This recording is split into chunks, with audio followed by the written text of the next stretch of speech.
If you're over 60 and living on a fixed income, you probably believe the biggest threats to your retirement are inflation, medical bills, or market swings.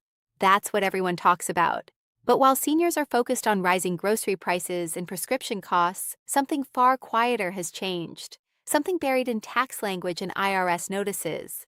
And the uncomfortable truth is this: most retirees haven't heard about the new IRS rule that could directly affect how much money they keep. Not next year, not someday, but right now. And ignoring it could mean penalties, higher taxable income, or an unexpected bill you simply didn't plan for. For decades, retirees followed a familiar rhythm: work hard, retire, collect Social Security, maybe draw from a pension or IRA, and file taxes the same way each spring. The system felt predictable, required minimum distributions started at a certain age, tax brackets adjusted gradually. You learned the rules once and moved on. But that comfort is exactly what makes this new change so dangerous. Because it doesn't look dramatic, it doesn't come with flashing warning signs. It arrives quietly, affecting withdrawal timing, reporting thresholds, and how retirement income is calculated. And the seniors who assume nothing's different are the ones most likely to be caught off guard. Here's the contrast. On one side, you have retirees who proactively review IRS updates, adjust their withdrawal strategies, and coordinate with a tax professional before year-end. On the other side, you have retirees who rely on last year's habits, assuming the same approach will still work. The difference between those two groups isn't intelligence, it's awareness. And awareness is what separates a smooth tax season from a stressful one filled with amended returns, letters from the IRS, or surprise balances due. This rule change doesn't punish wealth, it punishes inattention. What makes this even more concerning is how it interacts with Social Security taxation. Many seniors don't realize that even modest additional income from part-time work, IRA withdrawals, or investment gains can push a greater portion of their Social Security benefits into taxable territory. Now layer a new IRS rule on top of that equation, and the math changes again. Suddenly, a withdrawal that seemed harmless could increase taxable income in ways you didn't anticipate. And once the calendar year closes, there's no rewind button. So the real question isn't whether this rule exists. It does. The real question is whether you're positioned on the right side of it. Because the seniors who understand it early can adjust. They can plan distributions carefully, manage thresholds, and potentially reduce penalties. But the seniors who hear about it too late, they're left reacting instead of planning. And in retirement, reaction usually costs more than preparation ever would. The rule at the center of this quiet shift revolves around changes to required minimum distributions, commonly known as RMDs, and the penalties tied to them. For years, retirees understood a simple formula. Once you reached a certain age, you had to begin withdrawing a minimum amount from tax-deferred retirement accounts like traditional IRAs and 401ks, miss the deadline or withdraw too little, and the IRS imposed a steep penalty. It was rigid, unforgiving, and widely known. But recent adjustments have changed the starting age and significantly altered the penalty structure. And that's where confusion begins. Previously, many seniors prepared to start RMDs at age 72.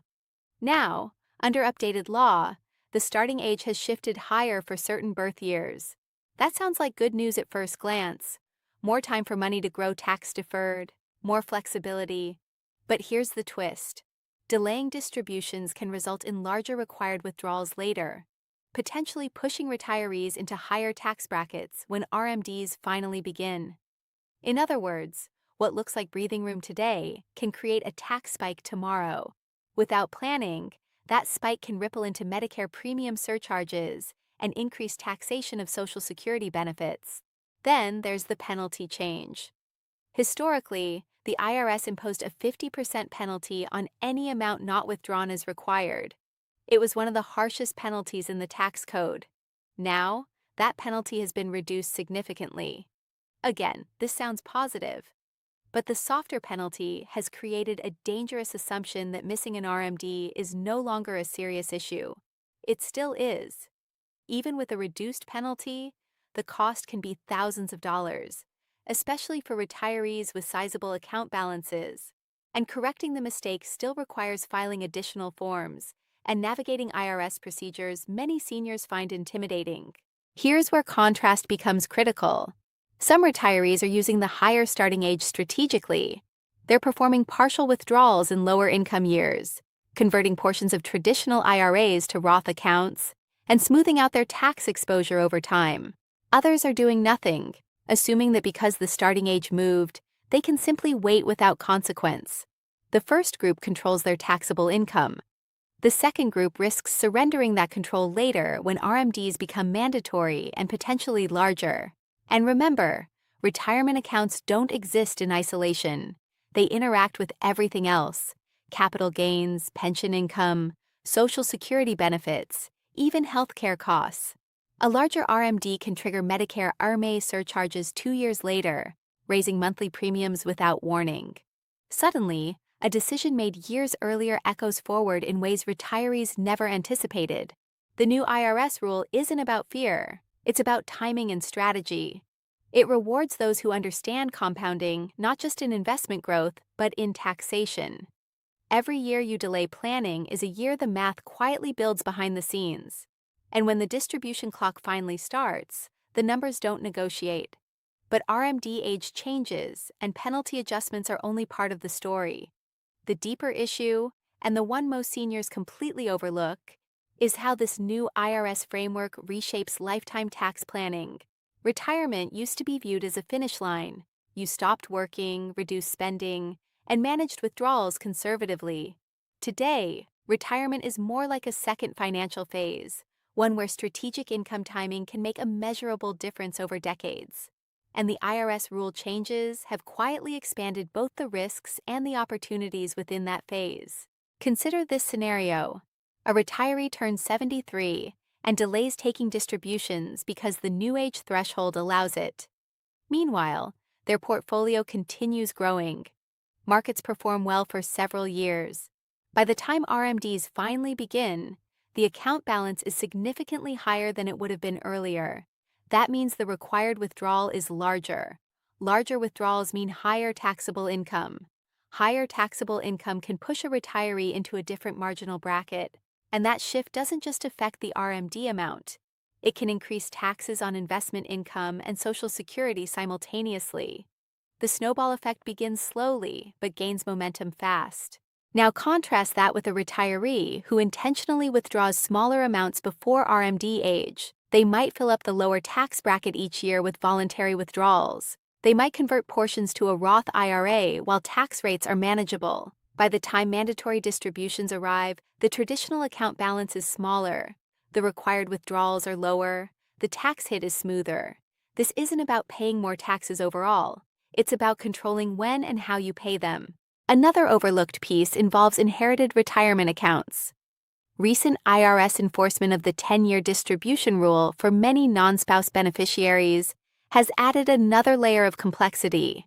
Seniors who plan to leave IRAs to children or grandchildren may unknowingly pass along a tax timing burden. If heirs must withdraw funds within a compressed window, they could face high tax bills during their peak earning years. The original account holder's distribution strategy can directly influence that outcome. And then there's charitable giving. Qualified charitable distributions, or QCDs, remain one of the most powerful tools available once RMDs begin, yet many retirees either forget about them or misunderstand how they work. A properly executed QCD can satisfy part or all of an RMD while excluding that amount from taxable income. That single move can reduce adjusted gross income, potentially lowering Medicare premiums and limiting Social Security taxation. But it requires awareness before year-end. The IRS won't apply it retroactively. The common thread in all of this is proactive planning versus passive assumption. The new IRS rule doesn't shout, it whispers. It creates flexibility, but flexibility without strategy often leads to higher long-term costs. Retirement is no longer just about preserving assets. It's about sequencing income intelligently across time. What makes this situation even more urgent is how easily misinformation spreads among retirees. A neighbor hears that the RMD age went up, and assumes nothing needs to be done for several more years.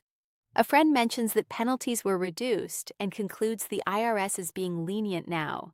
Headlines simplify complex tax reforms into comforting sound bites. And in retirement communities across the country, these half-truths travel faster than the fine print. The result is a dangerous gap between what seniors think the rule means and how it actually works in practice. Let's be clear about something important. The IRS did not create these changes to eliminate taxes for retirees. The government still expects deferred taxes to be paid eventually. What shifted is the timeline and the mechanics. When the starting age moves higher, it doesn't erase required distributions. It compresses them into later years of life. That compression can collide with other financial realities, such as increased healthcare costs or portfolio volatility. A market downturn right before large RMDs begin can force retirees to withdraw more shares at lower prices, locking in losses. That sequence of returns risk layered on top of tax timing risk. Now think about couples. If one spouse is significantly older, RMDs may begin while the other is still working. That added distribution income could stack on top of earned wages, pushing household income higher than expected. Later, when one spouse passes away, the surviving spouse often files as single. Single tax brackets are narrower. The same level of income that once fit comfortably within a married bracket may now trigger higher marginal rates. The new IRS rule doesn't cause this shift, but it amplifies its impact by shaping when distributions occur. There's also the emotional component. Many retirees delay withdrawals because psychologically it feels safer to leave money untouched. Watching balances grow provides comfort, but tax-deferred growth is not tax-free growth. Eventually, the IRS becomes a silent partner in those accounts. Ignoring that partnership doesn't eliminate it. It simply postpones the conversation until the numbers are larger and the options fewer. On the other hand, seniors who treat retirement like an active planning stage gain leverage. They run projections. They coordinate withdrawals with Social Security claiming strategies. They evaluate whether modest Roth conversions today might reduce taxable income later. They ask not just, how much do I need this year, but what does this decision mean 5 or 10 years from now? That mindset transforms the IRS rule from a hidden trap into a strategic lever. The biggest mistake isn't failing to memorize tax code details. It's assuming that yesterday's retirement playbook still applies unchanged. The rules have evolved, the environment has shifted, and the seniors who adapt early often protect more of what they spent a lifetime building. Another layer most seniors overlook is how these IRS adjustments intersect with Medicare's income-related monthly adjustment amount, commonly called IRMA. Medicare premiums are not static. They are tied to modified adjusted gross income from 2 years prior. That means a large distribution today can quietly raise your Medicare Part B and Part D premiums in the future. Many retirees don't connect those dots until they receive a notice informing them their premiums have increased. By then, the distribution has already happened, the income has already been reported, and the window to soften the impact has closed. Imagine a retiree who delays RMDs until the new required age, then faces a sizable mandatory withdrawal. That extra income increases adjusted gross income significantly. 2 years later, Medicare premiums rise. The retiree may assume healthcare costs are simply climbing across the board, never realizing that a tax decision from years earlier triggered the increase. The IRS rule didn't just influence taxes, it indirectly affected healthcare expenses as well. This ripple effect is subtle, but over time it compounds. There is also the issue of estimated taxes and withholding. When retirees worked, employers automatically withheld taxes from paychecks. In retirement, that system changes. Social Security withholding is optional, and retirement account distributions may or may not include automatic tax withholding. If RMDs are larger due to delayed planning and withholding is insufficient, retirees could face underpayment penalties. The irony is striking. Even though the IRS reduced the penalty for missed RMDs, other penalties for underpayment remain firmly in place. Contrast that with retirees who treat RMDs as part of a coordinated income plan. They may instruct custodians to withhold federal taxes directly from distributions, covering quarterly obligations in one step. They monitor income thresholds before year-end, adjusting withdrawals to avoid crossing into higher Medicare premium brackets.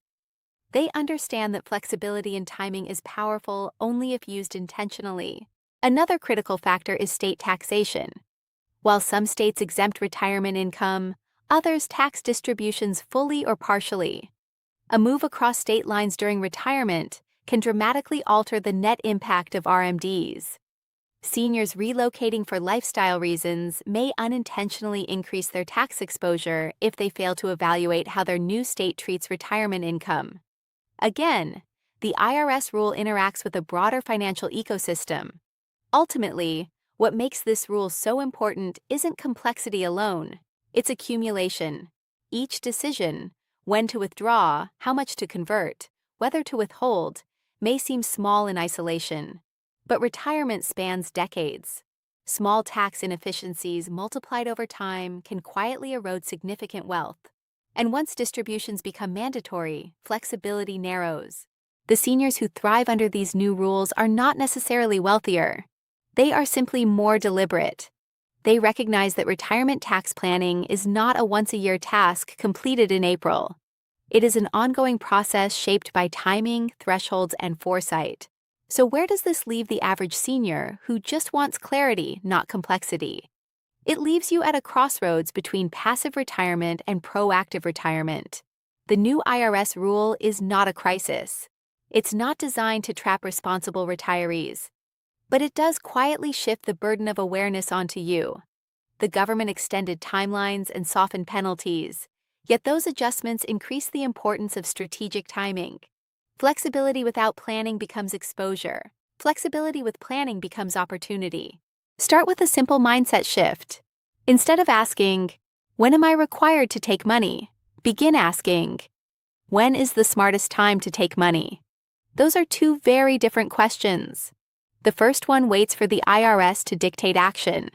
The second takes control years in advance. Even small annual withdrawals before mandatory age can flatten future tax spikes. Even modest Roth conversions in lower income years can reduce required distributions later.